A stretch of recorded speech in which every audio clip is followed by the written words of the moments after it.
I want to challenge you. Yeah. Yeah. I think you should have one strategy for each investment.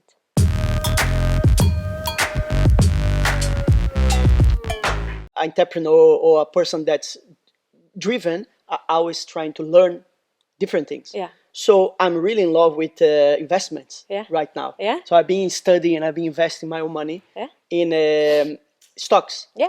Do you do day trading, swing trading, or buy and holding?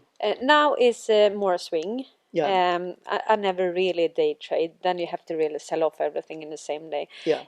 That doesn't suit me. And also the risk I'm taking is I know what to look for. So I think you have to find a strategy that works. Buy and hold. Some say it works, but I feel that many companies are not in business for 10 years now. We have many companies coming and going. So buy and hold, yeah, it could be, yeah, a few companies, of course, you can have. But so let's say you buy a stock and you feel that, okay, the team, I believe in the team. I believe in the product or the services. Okay, I believe in their business model. And I think this is relevant for the future. And then you buy, but then after 3 years, competitors come and you see that the world is changing. Then you have to make the same emotional decision. Okay, the team, they change the CEO.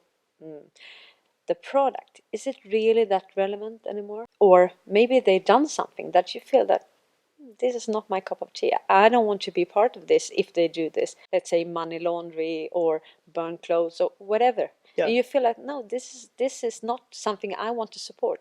Or they are not sustainable. They are not equal. And then you make the same decision emotionally that, no. To sell, you mean? To sell. Okay, yeah. Yeah. So you have to have them, because sometimes we want to make investing all about figures. It's about people. What is their why? What does they stand for? And I think it's very important to also give this emotional value to the shareholders. To what is your why? I mean, how can you be relevant, and how will you be on top of things? Yeah. And what is your business model, and how will you create how will you create value for the shareholders? It's not like you go there and invest and you. No, exactly. You're not part of it. Yeah, exactly. Yeah. So either you can all start your own businesses, or maybe you can find 3-5 companies that you take on as your own company. Yeah, And yeah. you invest in them. Yeah. And you follow them closely. And then you can also put pressure. You can go to the shareholders meeting. You can ask questions to the management team. Yeah. And really say, okay, what about this? How will you solve this? Or how do you see this obstacle or I this? see. Yeah. And also, okay, how can I contribute to a better world? Okay, I can support science. Yeah, I can make a difference with my money. Yeah, yeah. And then it's not only about risk and reward. It's also about making a difference. Really great, really And great. you can Yeah. get the best of all worlds Yeah. in one investment. Yeah. How come we are not questioning the stock market? Because many of the companies on the stock market, they are startups. Yeah. Startups. Maybe they don't even have a product. They haven't started selling. They haven't commercialized. And so you don't know if they have the distribution network, if the product will sell, and what phase are they in. Yeah. Okay, so what can I expect as a shareholder if I invest now? When will I have my return of investment? Because we have this volatility, it goes up and down. And if you know exactly what you have invested in, then you won't be so afraid for the ups and downs. You say, okay, they have money.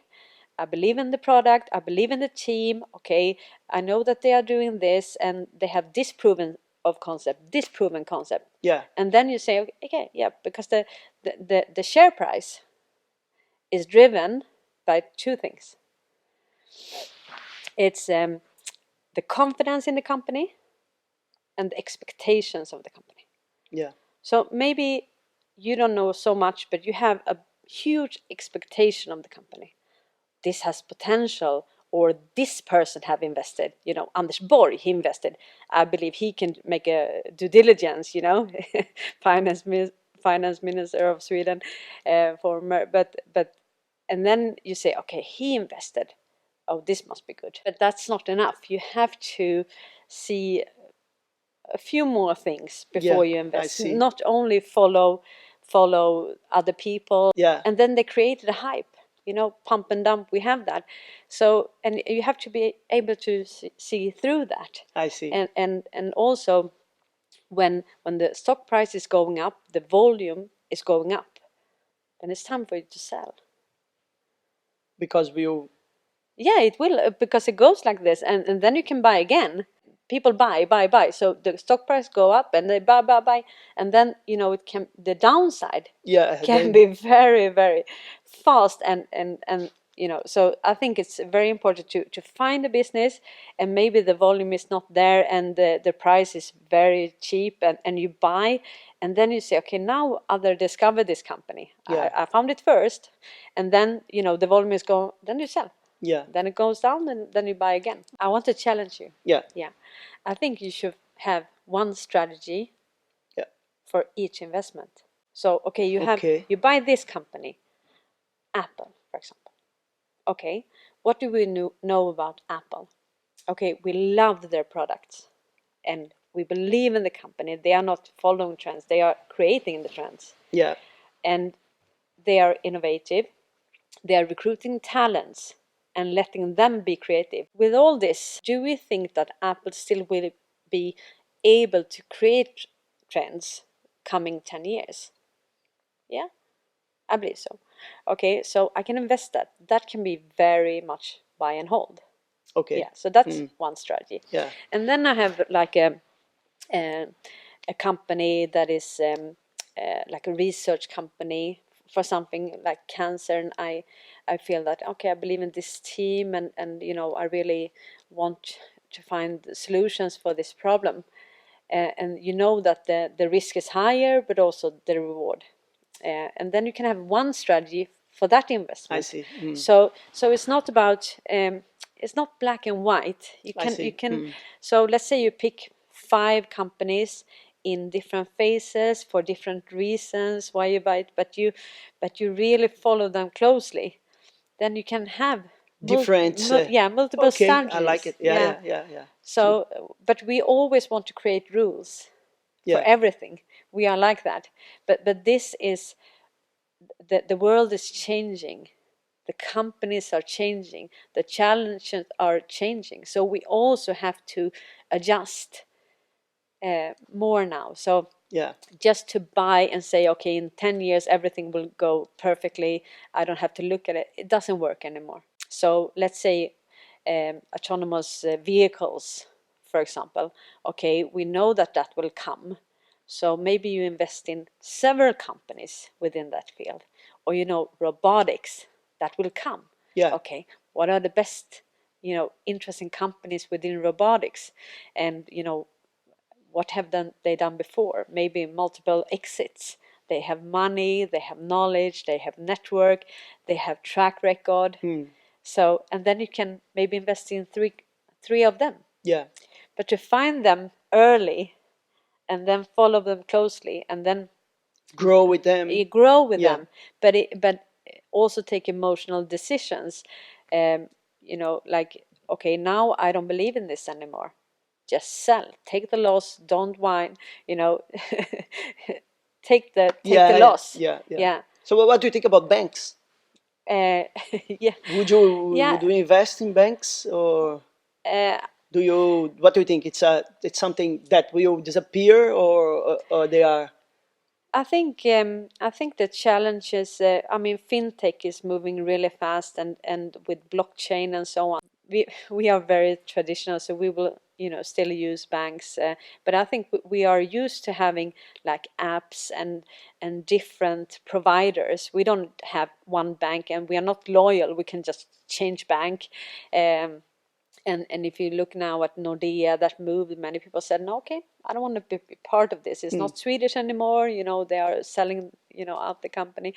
And also Swedbank, what happened now, I think many people feel like, okay, I don't want to be part of this, because how they handle the whole situation with media and everything. And I say, okay, too many, changes of the CEO, too little control or whatever. So I think fintech, we have many, fast-footed fintech that will really be a challenge for the banks.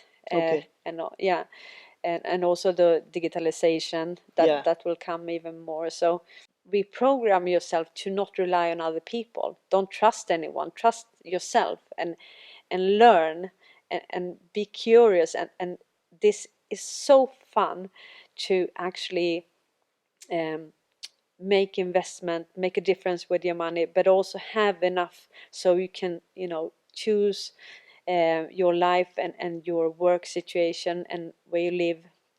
So there are so many opportunities available if you just put a little bit of work in it. And I will teach some methods how we can make this easy and fun. And maybe I've heard that I twist around things, so I see it from a different perspective. So I want to see how can you think differently, and trick your own brain to be able to really have the life that you dream of. Cornelia is going to be one of speakers at Outside Comfort Zone. She will be speaking about abundance, finances, and stock market. I wait for you and I encourage you to come to Outside Comfort Zone 13th of September. I see you, my friends. Bye. Hey.